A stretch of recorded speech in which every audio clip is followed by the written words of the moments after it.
On Wednesday, September 30th, around midnight, the Trump administration slashed the U.S. refugee program for the third consecutive year just hours before the new fiscal year began on October 1st.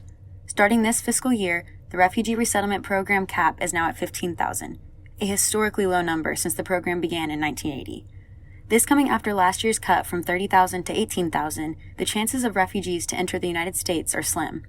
When compared to the cap of around 110,000 under the Obama administration, these numbers are causing backlash from Democrats, as well as the president of Refugee International, calling this disappointing but not surprising.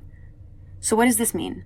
Every fiscal year, beginning on October 1st, the State Department and the Department of Homeland Security decides how many slots are available to refugees to enter the U.S.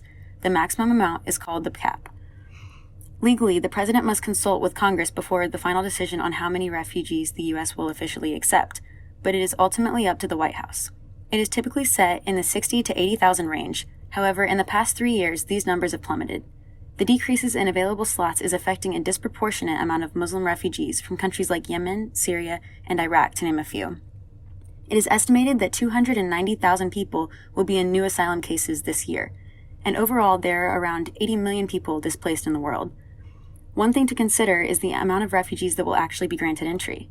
For example, last year only 11,814 people were resettled, despite the cap being at 18,000. This begs the question, with the cap now lowering to only 15,000, how many people will actually be granted entry? I'm Claire Mattis, and you're listening to Seeking Refuge.